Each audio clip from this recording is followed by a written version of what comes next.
Good day. So today I'm going to show you how to solve this kind of problems. So now we have got s is equal to 5 over cosec t minus cosec t over 5 plus t plus cot theta plus pi t cubed. So now this specific question says find the derivative with respect to t. It's very important, right, for us to know with respect to what should we derive. For instance, if we have something like this, let's just say we've got y is equals to maybe x2 and let's just say ax. So this one's came out in a matricule and past paper. Let's say we've got y is equals to x squared plus ax. So if they say find the derivative of this, the derivative of this is going to become derivative of y with respect to x is equals to, so this becomes 2x, and then since this is a constant and this is a letter, this will just become a. But the question can turn around. They can instead say derive this with respect to a. So when they tell you to derive this with respect to a, it means that this time x must become like a constant, it must be a number, and a must be a variable to you. So in other words, we're going to say derivative of y not with respect to x but with respect to a. Then this time this is a number, there is no a, right? So the number, when you derive it, just disappears. And then now this is the variable, this is a number. So you can actually imagine it as though it's like this. You can imagine as though this is a number and this is a variable. So when we have a number and a variable, the variable drops, right? And the number remains. So in other words, this is just going to become x. So derivative of y with respect to a will be x. Alright, so let's begin. Now before we even derive, we should make sure things are in its simplest form before we derive. For instance, whenever we've got cosec, cot, or sec at the bottom, do not start deriving. You can, but it's a long cut. The better way is to change it. So we know that cosec, for instance, is 1 over sine, right? So it's the inverse of sine. So then this becomes the inverse of sine. And of course, if you use tip and times, this is 5 divided by 1 over sine. It's actually going to become 5 times sine over 1, right? Because when we're dividing, we switch the second fraction and we change division into multiplication. But then this is just 5 sine x. So in other words, this becomes 5 sine x. So we know that this is going to become s is equals to 5 sine x. We've made it simpler. So every time we've got cosec, sec, or cot at the bottom, change it. Just before I continue, if you want to be tutored, whether it is online or physically, whether it is the situation where you're struggling in maths, or whether it is the situation where you're good in maths but you just want perfection, we specialize in improvement. Online, it doesn't matter where you are at or which country you're at or the curriculum you're doing. Call or WhatsApp this number. You can also send a message to this email. Take a screenshot of the details that I've provided so that you can use that to message me according to your preferred way of contacting me. You're going to be mentored by a person who's studying a bachelor's degree in mathematics and statistics. So with online, what I do is that I give lessons 5 days a week and I test you once a week so that I can check your improvement. So whenever cosec, sec, or cot is at the top, we do not need to change it. If we change it, we're making it more complicated. But if it is at the bottom, that's when we need to change. So whenever something's at the bottom, you have to change. Whenever something's at the top, meaning the numerator, you do not have to change. So for instance, so in this case, this remains.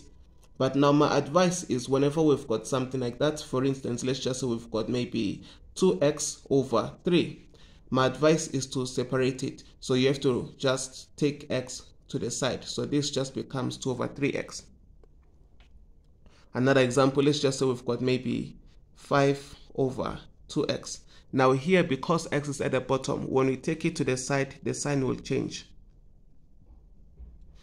So the sign of the exponent will change. So whenever something is down, taking it to the bottom is like changing it from down to up. Whenever something changes from up to down or down to up, the sign of the exponent changes. So because this is moving on the side, which is the same as going on top, we'll have to change the sign.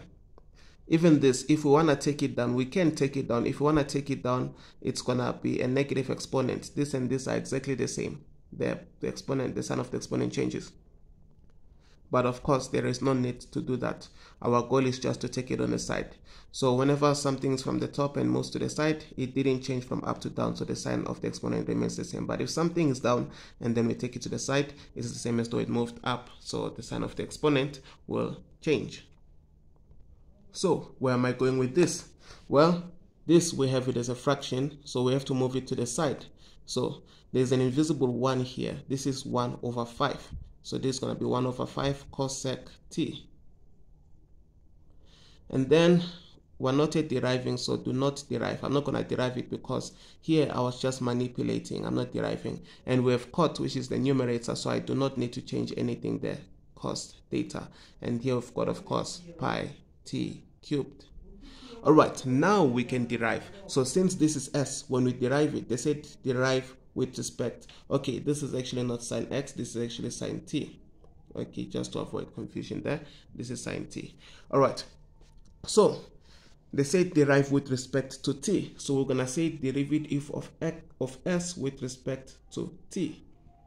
Then this, when we derive this, we know anything, if we have a constant times something, when we derive it, it's just a constant times the derivative. So we just ignore the constant, we can just put it in front. Okay, so the derivative of sine is cos. So then this becomes cos theta, or rather cos t. All right, so now when we derive this stuff, right, the constant times something is the same as the constant times the derivative, so we can ignore the constant. So what is the derivative of cosec? The derivative of cosec is negative cosec cot, right? So it's negative cosec cot, but negative will come and multiply this negative, so it will become positive. So now we've got positive 1 over 5 cosec cot.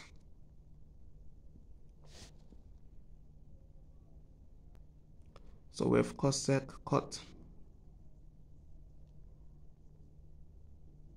So cosec t, cot t. Okay, so now we have t here. So we're deriving t. So the derivative of t is just 1, right? And then now here you have to be careful of something. Notice that this is cot theta, not cot t. They say derive with respect to t. So because t is not appearing in this term, it means that this is a constant. So when you derive it, it's 0. It disappears. And then also now when you look at this stuff, this is pi. Pi is not a variable. It's always a constant. Whenever you see pi, it's always a constant because pi represents 3,14159,256. So since pi is a constant, it means that we're going to multiply them, and then when we multiply them, we're going to have 3 times pi. So 3 times pi is 3 pi, and then from there we're going to have t to the power of 2, and there we have it. So if you enjoyed this video, don't forget to like and subscribe to my channel so that you can receive more videos like this.